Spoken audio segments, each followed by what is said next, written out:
So I just wanted to tell you a bit about why we get together as a portfolio. So we do have engagement with parents and carers throughout our work with students, but also what we want to talk about, as well as, you know, your experiences in that area, but it's also about formulating and planning what we do and how we do it. So that would include looking at resources, looking at documents, and we want to have that parent-carer voice in that area. So one of our jobs is in gathering that perspective, and we might be looking at policies and procedures and making recommendations, you know, maybe to our director or our leadership, and also then back to our stakeholders, both yourselves and also our external agencies that we engage with. So the other part of our portfolio is we're providing representation on reference groups and working groups, particularly feeding back issues and inquiries in regard to SSS. So one of the things, SSS, Student Support Services, so one of the things you have on your table is a blue slip, and on that slip it does talk about, initially it talks about whether you are interested in helping us out with a parent reference group, but it also has a spot at the bottom for a question. So if you have any questions that you come up with now that you would like to ask us, you know, during this time, please pop it on there, or you might want it to be dealt with later, so that's absolutely fine. Also, if you want to put up your hand and ask a question, of course, you're welcome to do that too. So that's that blue slip. So our business plan. Our business plan for Student Support Services aligns with the whole department strategic plan. These are the 6 key levers that the department itself have determined that will drive us towards world-class education. So we are looking at expert teaching, stronger services, quality leadership, engaged parents and communities, accountability and support, and resourcing and investment. So obviously the engaged parents and communities is something that has stood out to you, hasn't it? So obviously, why is that there, you might wonder. So the best education is one in which parents and carers understand the value of a good education and are active in their child's learning from the earliest age. So we'll take a greater lead in fostering that vital partnership between parent and teacher and classroom and home. Expert teaching is another area, and in fact it's the top key lever that has been determined and therefore is a key focus for all our staff in schools and preschools and in corporate. And of course this includes support services. So part of our role is to ensure that educators working with children in schools have the knowledge and interventions to support all children in their context. We work to support staff at the whole school, whole class, small group and individual level. Quality leadership. So quality leadership is essential to ensure that we're all working towards the same improvement goal. And to ensure that we are accountable to each other and our students and our families. And quality leaders are both in schools and preschools, but also in the corporate offices.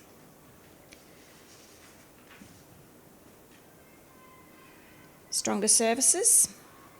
So stronger services, this is about the connections between the services, so the services within the department, but also the services that are available to us in our external agencies. And of course, you know, in fact, it was a comment that was made just at the very end there, was that it is about engaging those services, knowing that those services exist and, you know, what are those services available to us to make sure that our children can thrive and learn. Resourcing and investment, so within our department, a world-class education requires world-class technology, which I obviously don't know how to use, but anyway. World-class technology and infrastructure. And student learning environments need to be adaptive and innovative to support our children. Accountability and support, our systems, administration and data availability will be improved to support our improvement planning.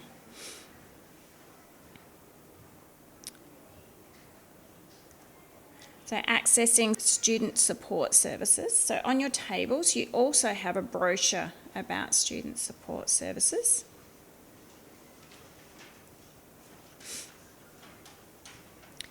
So hopefully you'll be able to take that away and have a bit of a read about what you have available within student support services. So obviously that's what's available within the department. But our student support services also engage with a number of other areas within the department, but also then you have your external agencies as well. So disability policy and programs is one of our, it comes under the family of early years and child development, and we work together with disability policy and programs, and we work together with the particularly the advisors within that directorate. So, absolutely. So I think important for you guys to know that pamphlet was designed by parents for parents, which has not been done before. When I first came into the department, to student support services, there was nothing. I sort of travelled the countryside speaking to parents and asked them, did they know who student support services were? Some said yes, some said no. Some people had student support services working with their children but actually didn't know. And there was nothing to say what was provided. So part of my work was to bring something together because that's what the parents obviously were asking for. It is a bit different to that at the time because we asked the parents, input, what should it look like, what do you need in it? And this is the actual finished product. So I'm a bit proud, and I think you should all be proud that it was designed by parents, for parents, and support services have been very proud of it. If there's anything on there you want to make any notes about what you think it doesn't include or it should be or something else, I'm quite happy for you to write that on there and to hand it back. And you can have a clean one if you want to take with you. But I think that's something to be proud of. And the Department of Student Support Services should be proud of that. So you can see that we have a number of disciplines, we call them disciplines, but a number of service providers that are available to you. We have your behaviour support coach, speech pathologists who've been there for a very long time, psychologists also for a long time, Aboriginal education services, special educators, and in the country we have special educators in hearing because we don't have access to the early intervention services that you do have here in the city for children with hearing loss in the early years. Social work truancy and English as an additional language and dialect is also a service underneath student support services that we were able to access. And then so you can read about those. Do you want me to give you a moment to read that now? Happy to keep going? So the self-regulation service, we have a number of OTs that have been introduced to the department and have been working with our department. There was a trial for a couple of years and now we have them pretty much across all channels across the state. And those OTs have been working in a slightly different way to how speech pathologists used to work. What they're doing is, what their main focus has been about is building the capacity of teachers in classrooms to be able to support those children that need some regulation support. And what that means is that they're not providing that one-on-one service. So they're not going in and assessing an individual child and providing a program specific to that child, because obviously many children do have access to that through NDIS. What they're doing is building the ability for teachers to be able to manage children, that idea of regulation within their classroom. It might be about how they set up their classroom. It might be about how they respond for children. It might be about how they support children proactively.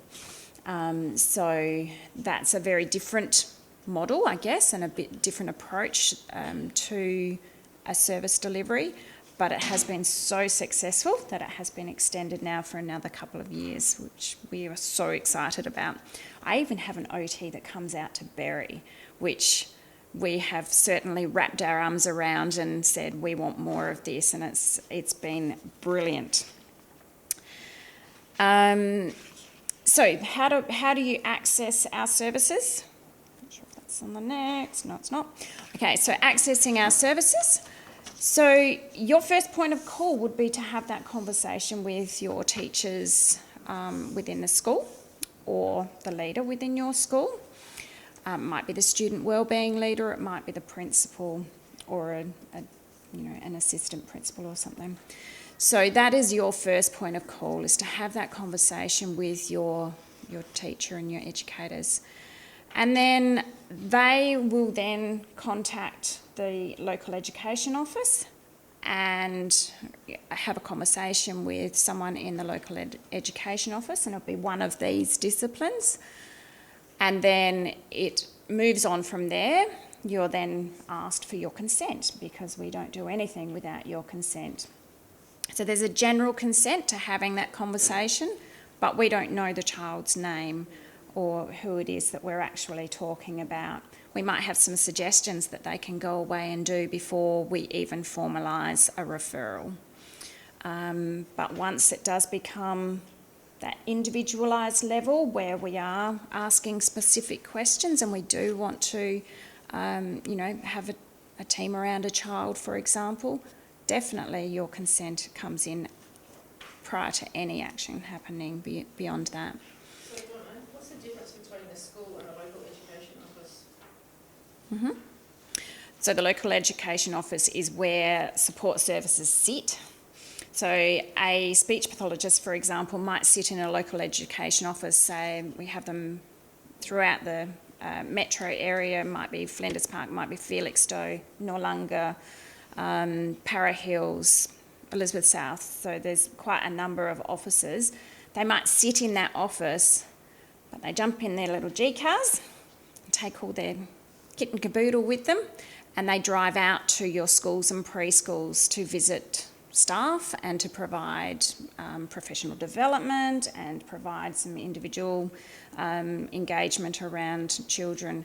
So the local education office is basically where the support services personnel are sitting, and that's their base. Does that make sense? And each of the local education officers support a number of schools, and they have their sort of areas that they support. Does that help?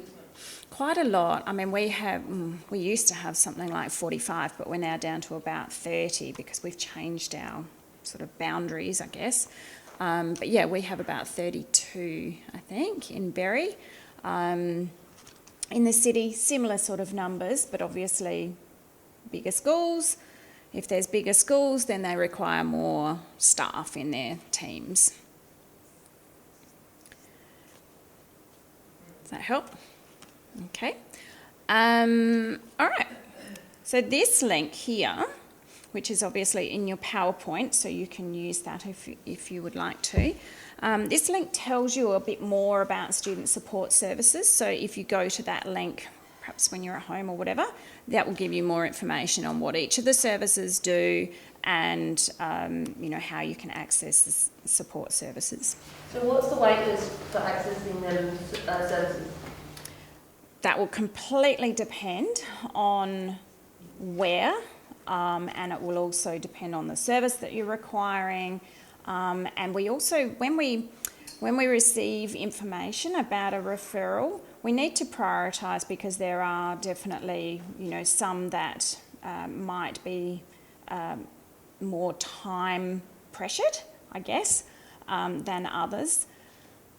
certainly we also give advice on where else you might be able to access services. So generally that's what should happen, is that, you know, if we know that there's going to be a bit of a wait for services, then, you know, we'll be helping you to access, or at least the school will be helping you to access services elsewhere.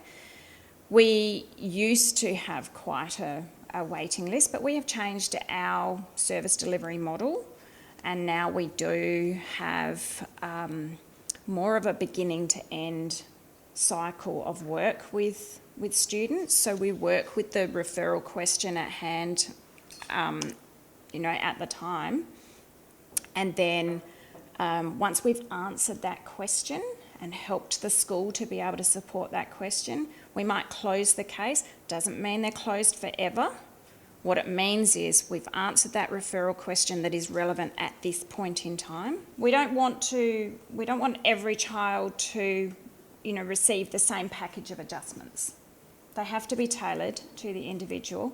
I guess it's about sitting down with all the relevant people around the table and having that conversation. I understand the process. I just think that there's someone here, is there should be someone that advocates for your child. Okay. I think it's So after this session, if you don't mind, if I can come and have a conversation with you, and I'll get some details and we'll work through this together.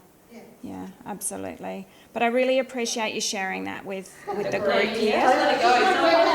Where the right place is. It's just that it's really awkward because the SSOs are lovely people. They want to do the stuff.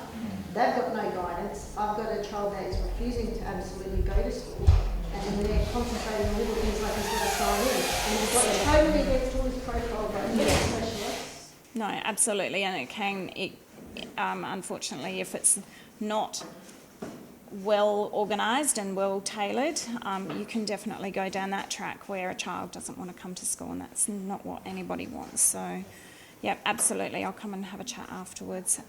Now I can't. Yeah, I'm glad you brought it up.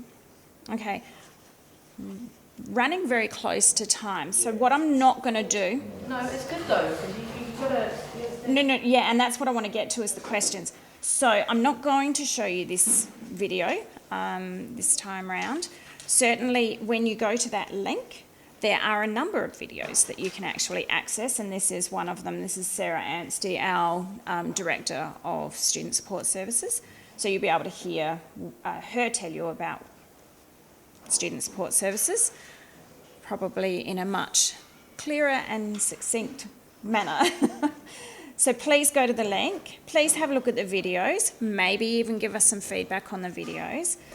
I will go to questions in a moment, but what I'd really like to talk about before we...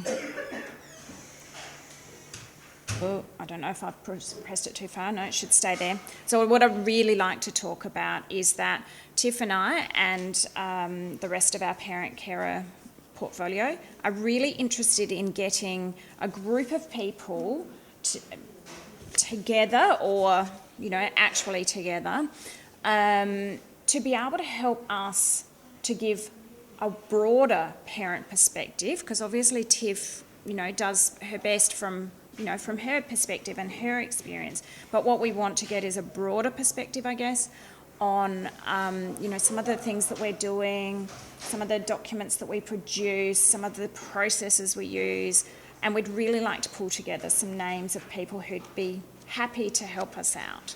So if you are happy to help us out, we'd really love for you to put your name and contact details on that blue form. But otherwise, I will open it up to questions, unless, Tiff, you've got anything else you wanted to add at this point. I love your passion, and you're not alone. I know it's not going to help you in your journey at the moment, but you're not alone. So I'd like to just let you know that. And I'm very passionate about this parent reference group, because although I am a member of the DPP reference group, support services has a lot of cohorts, and they're not represented. So it would be great if people who have got something to say, good, bad or indifferent, or if you've got some time, doesn't matter how much time, we're not absolutely sure yet, are we, what it's going to look like, but that's why we would like people to get together. What do you need it to be? What would you like it to look like? Where do you think you can input? What do you think you can influence? So if you're keen, and you don't have to stay forever, you might come to the first get together and you might think, oh, not my cup of tea, and that's fine. But if you are interested, then fill in your form and we'd like to connect with you. Can I ask what the DPP reference group is and what the difference with this reference group is and what the time commitment for this reference group is? Well, the time, we don't have a lot of details for this, for the student support services one at the moment. The DPP reference group has been, they do a lot of good work, and like you heard Kerry say earlier, there's over 400 people like on their list of who wants to input at different times, whatever capacity, show up to things like this. Sometimes it might just be online. So I think the easiest way, when I first joined support services, one of the staff members said to me, because I didn't quite get it, I thought education was education and they were just one department, that everyone spoke to each other and everyone showed up. You know, how naive of me. And it's not, it's a lot of different departments all working together. So I didn't understand the disability part of it and student support services, because my experience as a parent for 8 or so years was through student support services. So I guess the difference between the two, how I see it, and I could be wrong, and correct me if I'm wrong, the DPP sort of sets policies and procedures, and student support services are the people on the ground kind of, you know, doing not all the work, but doing the work, if you know what I mean. With their hands behind their back. Well, you should say that. With their hands What do you behind think? their back. Yes. Well, you know, We're very open. it's all about working with systems. We have a big beast of a system, and I think, isn't this one called Navigating Together or something, the theme of this? And it's a hard slog, and I hear you. Yes, now that you've said that, I'll just add that that is an area where we are trying to work together. So obviously our support services staff are involved in supporting teachers in the schools to work out what are the functional needs for their students and what are the adjustments that are required to support the students, because that's what we want, isn't it, right? You know, they've got a need, we want to get the right actions and activities in there for children to be able to progress in their learning. So that all comes into the one plan. So absolutely, we've got some really skilled and experienced people working on the nuts and bolts of the one plan and how it's all going to roll out and how we're going to now access it. And we did have access to it through technology. And obviously, you know, we're at a point where we're reviewing that and we're trying to make it better. Nothing ever stays the same. That's one thing I've learnt in the 20-odd years that I've been in the department, is nothing does stay the same, and that's a good thing, because we actually want to improve our processes and our policies that, are applied, as you say, tied hands. They're applied to our students, so we want to reflect on how are they working and are they improving, the access for our students. So I guess that's where DPP are the people that, are working on these policies and are reviewing these policies and reviewing things like One Plan and the IESP. And the support services are the people that need to be getting out there and actually doing what they're doing. But they need to be working together with DPP around, well, how does the IESP work for our students in our schools? And there's a lot of understanding that goes on between the two to try to, to make them work together. And then the same with the One Plan. I think the culture comes from the top two next forms, my personal perception, is that the SSOs might be great, but that's what I'm specifically talking about. But the school gets however many hours anyway, whether your kid's there or not, right? So if your son doesn't turn up one night, they're still got to think about it, it's no big deal. And the support staff are there are all upset because they can't, they want to stay, they can see what needs to be done, but they get, okay, here, they can see that it's totally not working. So I think we need to be more accountability to where it goes. Or they just send them into a cooking area with all other students. I've got to be passionate. I'm really hoping that this is, I know it's definitely not a singular case, but it's it's perhaps not the only story that we do here. I mean, it's I would imagine that there are situations in maybe other schools or with other staff or with other support services teams or whatever, where there are some positive trajectories and positive directions forward. So we do often hear about where it's not working. Great to hear about where it is working. So, as support services ourselves, I guess we do see that. And I guess when things are going well, people don't really think to say, do you know what, that worked really well. I really appreciate that. And, the way you all talk together worked great. And look at the outcomes that I've got for my student. So absolutely, you still have to advocate for where it's not happening, where there's a glitch or a bump in the road. But I guess, I'm saying to others that I'm hoping that, I know it's not for every case. There's always positives and negatives with everything. Yeah. And I think mostly you hear about the negatives more than the positives. Once everyone's all good, like they're on their merry way. But Yeah, I have some positives to share. That's cool though. Would you like to share? Sure, yeah, we had SSO support from the first day of school in reception, and that made a big difference. And then we were told that we've got SSO support till December next year, and that has just, over 18 months of that one-on-one support is just kind of life-changing, because, every 12 months we have to do an NDIS application and go through all that. And it's just such a gift to know that we'll have that school support for more than 18 months. I don't have to worry about it. I don't have to advocate for it. School doesn't have to fill in forms. And I just know that he's set up for success That's so cool. for this year and next year. Yeah, it's been huge. Yeah. That makes my heart happy. Yeah, been really good. Yeah. I think one thing, if I can pass anything on to you as parents, that I've had good experiences and not so good, and I didn't get really the outcomes that I wanted, but we're on a different pathway now, is it's been, like my son was 8 when I started this journey, he's 20 now, and I'm still advocating. Education is important, it looks different, it needs to look different, and I think we need to remember that we are working with a big system. Everyone that I've come across in education has been full of goodwill, and as you say, their hands are tied at times, but if we really want to make change, we have to kind of stick with it if we can. And I get everyone's journey comes to an end and you want to move on and do whatever, and that's great, but it is a system that we're dealing with. So the more we can speak up, the more we can put our views as parents, carers, and even the young people themselves, get that across to say, well, you know what, we have to have an education. You tell us we need an education, you tell us we have to show up and do whatever, but this is what I need from you. It's very easy to get disheartened, angry, and be angry at the system and be angry at those that we deal with, like from student support services or wherever they're from. But I think you can remember there's a lot of goodwill, we're all human, and we are our best advocates for our young people. But it is a hard slog. And we should celebrate the good stuff and encourage people to, think about the good stuff, because often we get so bogged down when the world's not right that we forget those little things. So I think it's important for us to try and remember, just creating change and being able to influence change is difficult. But it doesn't mean we don't do it, right?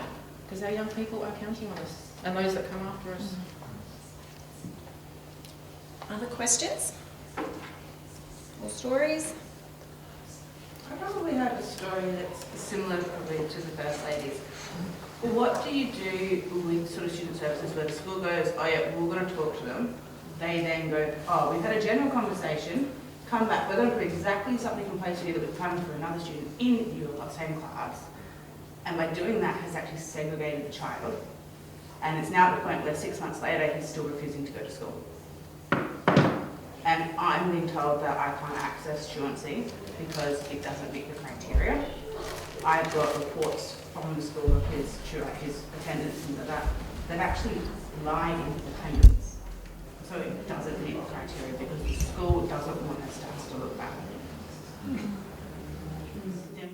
Yes, there sounds like there's some details under there that I'm not quite getting from your general, but my response to that would be absolutely to be asking for a meeting, and that's where I say, I keep coming back to this, and I do this a lot with my own team as well, is that, it's time that we all sat around the table and we talked about where we're at and where we're going forward with this student. To me, if you don't have everybody around the table and everybody enabling progress forward, then it's not going to happen, because if you have a couple of people over here having a conversation and a couple of people over here having a conversation, you might be going completely different directions, and that's not helpful. So I'm a big advocate of pulling together everybody who needs to be around the table. But I guess one of those things around coming to the table is, we need to be clear about the purpose of coming together and what is it that you want to see going forward. So come with some suggestions, come with, some questions that perhaps they might be able to focus on in that meeting. Because your child is the child at the centre of that conversation. So absolutely, we need to be able to ask this morning, who's like the Member of Parliament for this electorate here, he's probably helping people and their children. Like, Member of Parliament could be, it's an election year coming up. It's an election year. You never know what they can do for you, or their opposition. Yeah. I mean, if you've been back to the school and you've asked for a meeting and all of that, then we need to give you that. You saw the 6 levers. Engagement of parents and communities is crucial to our progress in our department. I just wanted to quickly shift. I had a little bit of experience with the system here and then briefly in Canada.